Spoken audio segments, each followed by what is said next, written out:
All right, we're back. So with more coding stuff, and let's try to finish the training, which is turning out to be quite hefty. So let's see, what did we have? What did we do so far? So we got a training data set.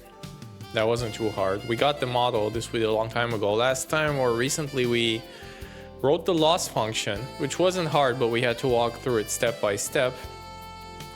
We're very close. We just need an optimizer now, what PyTorch calls an optimizer, which is sort of the PyTorch concept or the PyTorch object that actually does the model training for you, as long as you give it the loss function. Because how the model is trained is pretty complicated, right? If we remember, the model architecture itself is quite complicated, right? It has all these, it takes some data of a certain shape and there's also a time scaler, which we'll have to talk about. But for now, we just use the value 1 for all the data. But anyways, the model takes this data of this shape and outputs data of the same shape. But inside the model looks pretty nasty. It has, oh, there's a typo here. It has a bunch of down blocks, mid blocks, up blocks. These are all implemented in PyTorch, and these all have learnable weights. So how to train these, and they go down to even lower level, like layers. So how to train these? Well, PyTorch kind of does that for us, and it does it through optimizers, okay? And the way it works is, let's draw it here. So again, we have a model, which is in blue, right? The optimizer is sort of like a training manager. Let's say the optimizer is, let's say it's sort of like, how should we put it? Let's see, send to back. It oversees everything, right? So if this is our, can I just type somewhere? Yes. So this is our optimizer. For example, something called ADAM, which is pretty popular, which stands for adaptive momentum in deep learning. And the way it works is it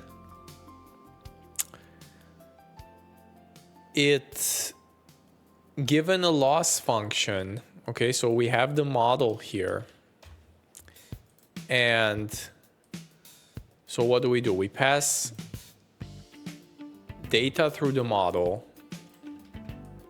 Okay, so we go in with some data, not all. Okay, that's why we use the subset in the mini train code we did so far. This goes through the model. Let's do it this way. Okay, and we get the outputs, and they go into the loss function.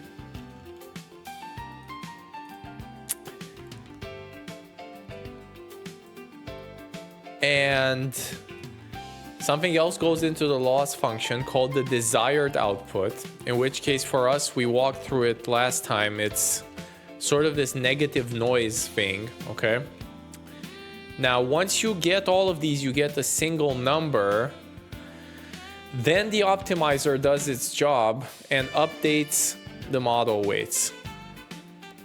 Okay, so model update. Okay, how it does it is, we're not going to get into those details. Those are pretty complicated. But the idea is that a PyTorch optimizer is sort of a manager that trains a model for you. And this is really what it means to train a model in AI these days, right? Is you put some data through the model, you see what the response is, or what the output data is. Or let's actually label this, right? So this can be output. You compare it with the desired output by using your loss function. And then there's this magic update, which is really the heart of the optimizer. Okay, so the optimizer defines how the update is done. So then when you hear somebody say, oh, I don't know which optimizer to choose, is they really mean they don't know how to update the model. Because this could be Atom, or there's another popular optimizer called SGD, which is a bit older, stochastic gradient descent. And they have all these fancy names, which are not really that important. But the idea, the point still stands that PyTorch does all this for us, right? So we don't really care. And the way it does it is, so the model update is a thing called optimizer step. Well, it's a sequence called loss.backward. We should say model 0 grad loss.backward optimizer step. Okay, so in order to do a model update, you need to first clear out old information about the previous data. This would be the 0 grad.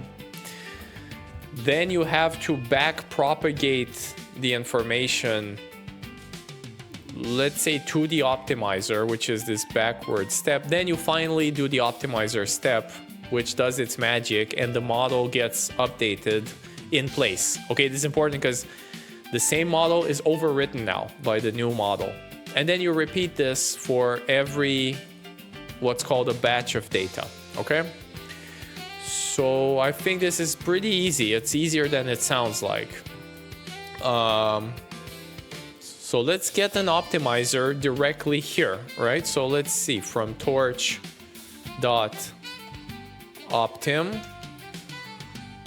import Atom. Okay, that's it. So we have an optimizer in Python. Now, the optimizer has to be attached to the model somehow, obviously. So once we have a model and we print the number of weights, instantiate an optimizer. Okay, we're gonna have to instantiate an optimizer. And actually, it's okay, let's do that. So optimizer equals Atom, and you have to give it the params. So we'll just say model dot parameters. And that's it. Now Atom is tied to the model. We're gonna need a config though. Another thing that optimizers have in deep learning is a learning rate, which is very, very important, okay? So now, it's time we actually, again, hit this with a data class. From data classes, import data class, and let's write our optimizer config, which should definitely live in train. Okay, so we're gonna have optimizer config. Learning rate is gonna be a float, and I guess we'll use the recommended value 003 for, I mean, this seems a bit mystical, but it's, maybe it's not that mystical. Now we're gonna need three configs here, right? And this makes sense because the training has to be aware of everything. So it has a config optimizer, and we can actually move these in the interface to config model, which is a UNet config, and the config data, which is a data config. We can not do these here. We can just, let's see, we can move these to the main code here, okay? And we can also say config._optimizer is optim, and just pass them to main. Config optim, config model, config data. Okay, good. So let's do this. Get and display. Get model and display number. We can just call it get model, instantiate an optimizer, or instantiate model, instantiate optimizer. Okay, so the learning rate will finally be config optim.lr. I think that's it. This is the most important. This is the only and most important parameter for the optimizer. Okay, we're kind of done, except these optimizers, they work in chunks. They don't see all the data at once, okay? So for that, we're gonna have to use a construct that PyTorch calls a data loader. Okay, so we're gonna have to look at the docs a bit because I don't remember it either from scratch. But we want something like PyTorch data loader and dataset from Torch tensor.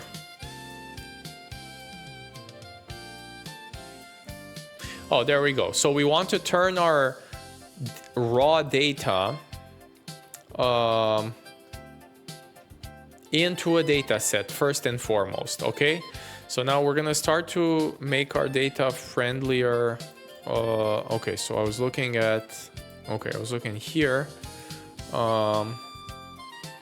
So we want to turn our raw tensor, which is exactly what we have. We have some specific shapes, which we did before, but the point is we want this tensor data set, and then the data loader is the thing that splits our data set into chunks, and then it gives it to the optimizer, right? Some data, not all.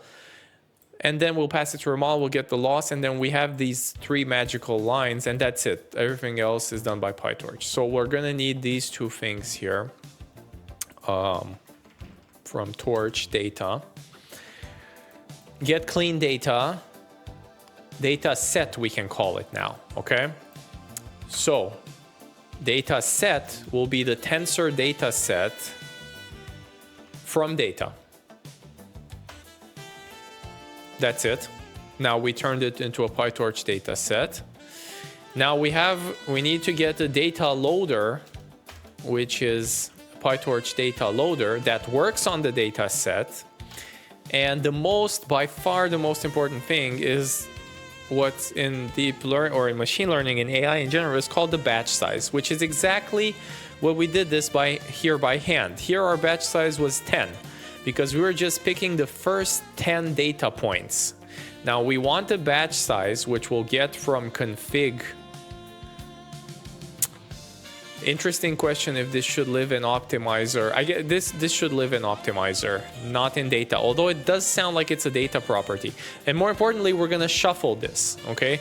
So what this says is, once we do a for loop, that this will fetch data from us in chunks of batch size, which is pretty basic. Like we could have done this by hand, but PyTorch has these utilities. So the batch size integer, we'll just put it 16 for now, okay?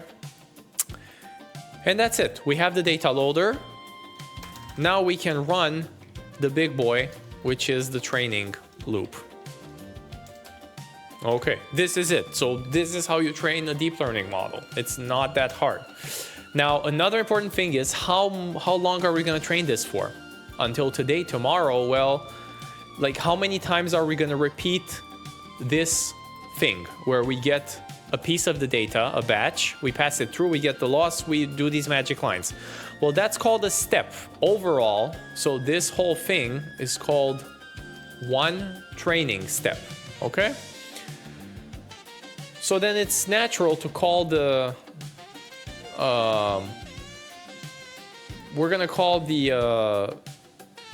we're just gonna call it number of steps then, right? The total amount that we wish to train for. And let's say it's something like 100. Okay, so what does that mean? 100 times, I'm gonna take 16 data points at random from my entire data set. Now, if I look at get data, it has 10,000 points. 10,000 samples, right? Or data points.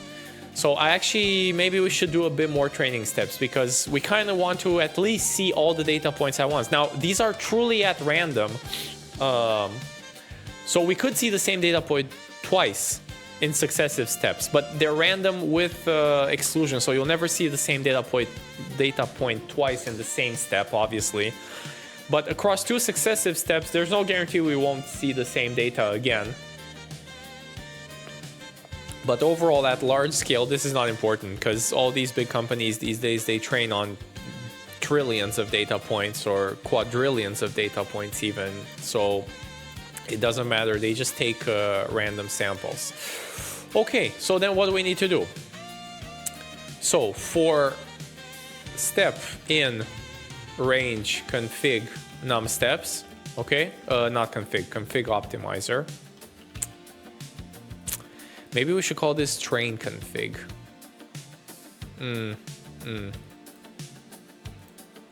Yeah, we should call this train config, sorry. So this, it's better if it's train config, right? Yes, so config, so we can just do a replace here, config train, okay. This is gonna be a lot cleaner actually, okay. So for each training step, what do we need to do? Now I believe there is a way to iterate through it. Let's see the PyTorch example, because I forgot. PyTorch data loader. Actually, you don't even need the manual for loop. You can just run through the data loader, right? Yeah, we have the data set. We have data, we don't care. Data loader, okay, batch size shuffle, exactly. Oh, they just do next? No, we don't want to do the next way. Oh, come on, that's it.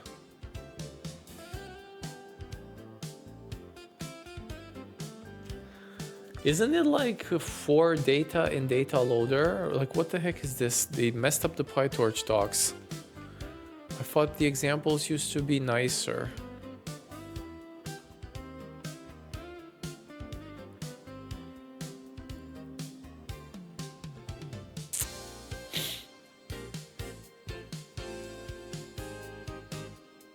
Oh, here it is. For sample in loader, right? Yeah. It's for, I can just walk through the data loader, I'm pretty sure. So for step and let's call it batch in enumerate. Oh no, but wait. This is so annoying. Like, can I not?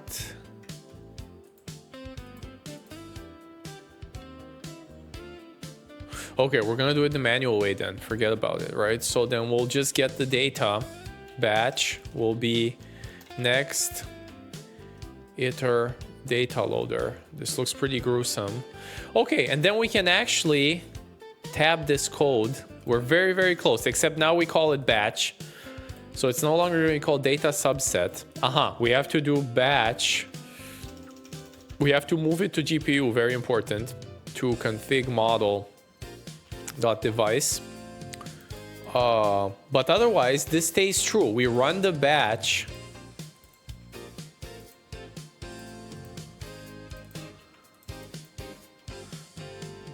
So we also sample the standard deviation, and we run the noisy batch. Okay, so we can simplify the names here a bit. Batch noisy. Okay. Batch standard deviation and noise.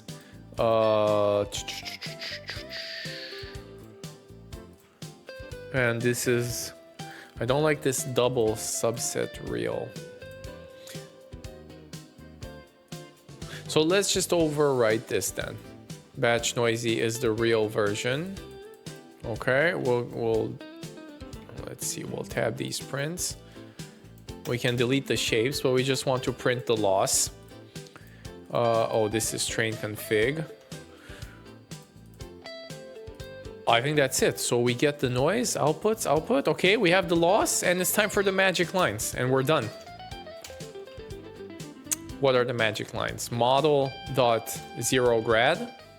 No, I think it's optimizer.0grad. Yeah. Well, model would work too, actually, but yeah, sorry, it's optimizer.0grad. This is safer. Because this zeroes out the gradients of everything the optimizer is tied to. In our case, the optimizer is only tied to the model. So either using model 0grad or optimizer 0grad, it won't matter which one you use. But it's always better to use optimizer. Okay, what's the other magic line? Loss dot backward. and optimizer.step.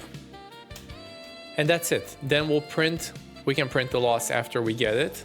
And then we can call this update the model. And we don't even need the step for anything. Okay, so loss function at step is. Let's not spam the print. Let's only print every 20. How many steps are we training for? 1000.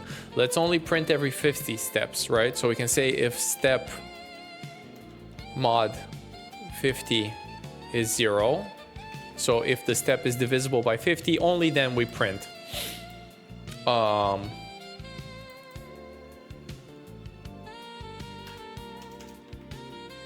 I don't like hard code, so we'll just say loss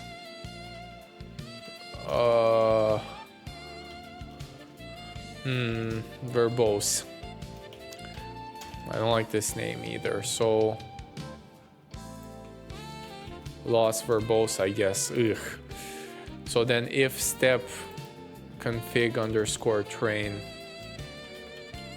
Okay, that's it. This is, and then now we should actually, everything should work, and we can actually run a model, and magically the loss will go down.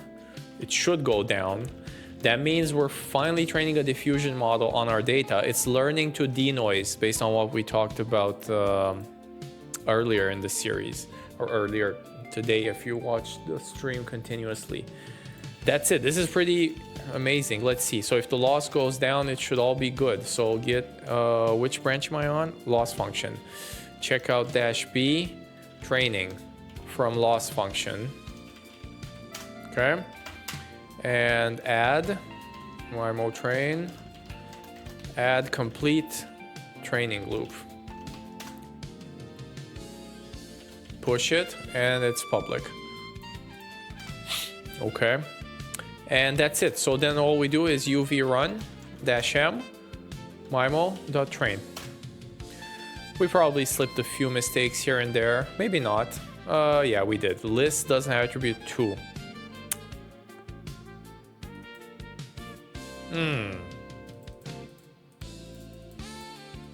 Okay, so I have to split this in two and debug it, which is pretty easy. Let me see what this is. Is it a list, not a tensor? That's what's happening here. It gives me a list of tensors, but it doesn't collate them. That would be kind of dumb. So what is batch? It should have a length of 16, right? Because we asked for 16. Oh, no, it doesn't. Oh, it's a list. I know what it is. Yeah, okay.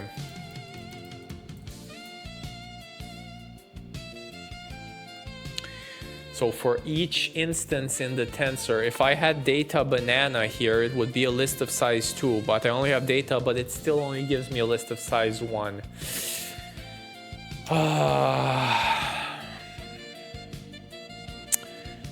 So then if I look at, what is it? Batch 0 shape. Yeah, there we go. This is a batch of data, right? 16 data points, each of size 1664. We've seen this a couple of times now. We're familiar with data shapes. So what I have to do is I have to strip it here. I have to say it's the first element in the list, which I don't like this hard code. So it's a good place to do. Write this cleanly. Like, this doesn't look good at all. Okay, we don't want to hard code any indices. A cleaner way here is to use length of batch than shape 0. Although it is the same thing, it looks nicer. Okay. Again, it should really work now. We have batch, standard deviation, rand. There we go. So at step 0. Okay, it's training. It's actually learning a model that denoises the signal. Now, the loss function will fluctuate. Training does take a while, but it should kind of work. Should eventually, maybe. Yeah, it's gonna go down. It'll crack it.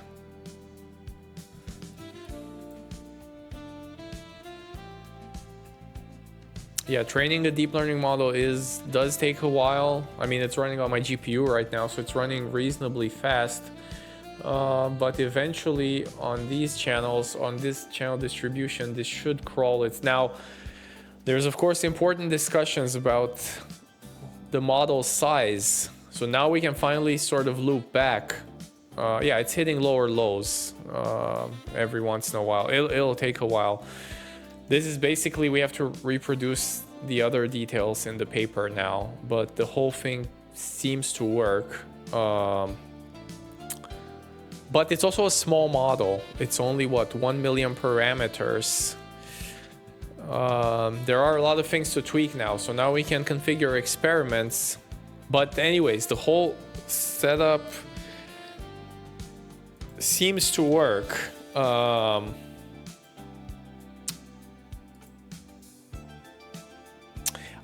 But yes, it seems to work. But of course, now we need to get into more the diffusion side. Yeah, because I picked random diffusion. So now we're gonna have to see how those noises are picked. But in any case, this is the basic PyTorch training loop. So from here on, it's only improving this model. Just for fun, if we go and make the model larger, if I increase number of layers per block to 8, okay? This should roughly be a model that's 4 times larger. This should train about 4 times slower. Oh yeah, it has 4 million weights, but maybe we'll see the loss go even lower. Now, of course, we have to tune the learning rate. There's a lot of things now.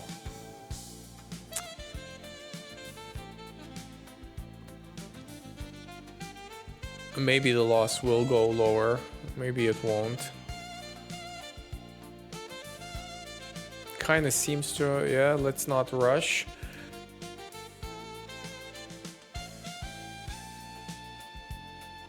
Then there's of course the exponential moving average technique, which we'll have to implement some other time, where you average the model with its own past, so it stabilizes or it improves training a bit. We're gonna have to do a lot of things. The learning rate. Oh, I think this learning rate is too large actually. Let me see. I bet this will fix it. So if I think this should be, what is this? 3 times 10 to the minus 4. Yeah. I think my learning rate is way too large. Also, the batch size is small.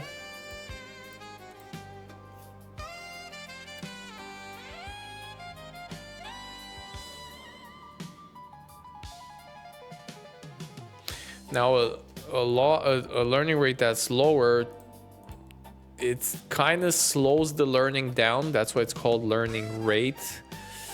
But the opposite is, if you make it too large, the training becomes too unstable, which kind of smells like what was happening before. I would expect this now to decrease slower but more consistently. Okay, so we are getting it's not. Let's see if it will probably still keep increasing, or it'll start oscillating at some point. Yeah, okay, so it already started going up. So learning this is very unstable, because there are a few details from the training that we missed in the paper. A quick one we can check is, let's see if did I specify what batch size, or... Oh, here. The noise... Oh, actually, it's right here. Okay, so let's fix the noise. Well, we can do this quickly. So, sigma is the noise level selected uniformly at random from a set of values. Okay. Did I not... I think the values are exponentially spaced. You can tell this... Yes, here it is. So it's r to the power of I.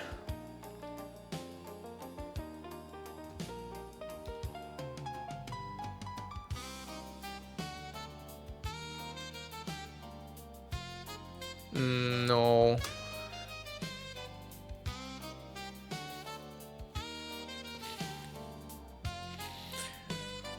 So we need to fix the noise level. I was looking for something else though, which I lost track of. What was I looking for? Oh, batch size. Yeah, what batch size did I train on? I'm pretty sure this detail.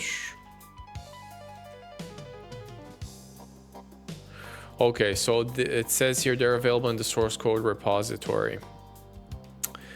Okay, so I'm gonna have to look at if we want to reproduce these results, we're gonna have to go to the actual source code of this repo. And let's see, what did we have here? Train score. Now there's gonna be a ton of stuff here. I kind of didn't want to. Oh, I see. We found the learning rate. So it's actually even lower. It's 0.001. Okay. It's 110 to minus 4. That's good to remember. Batch size was 32. Okay. So it wasn't too different.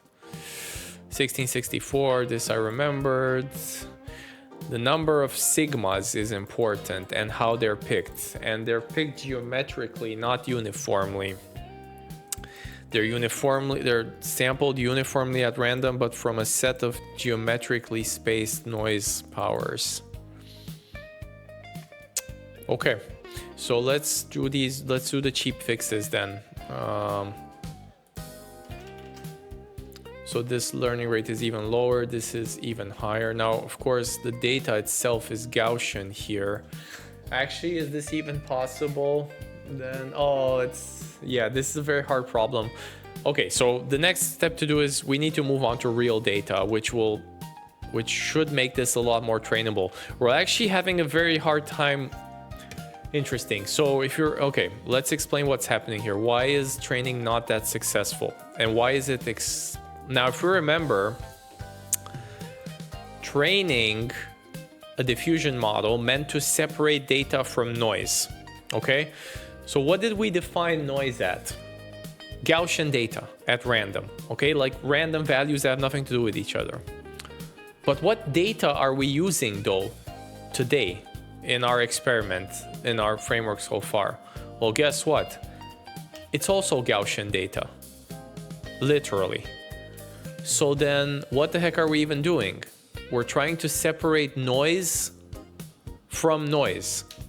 Like, imagine this is actually, it's as if we had 1x noise plus 0. This is a very hard problem, right?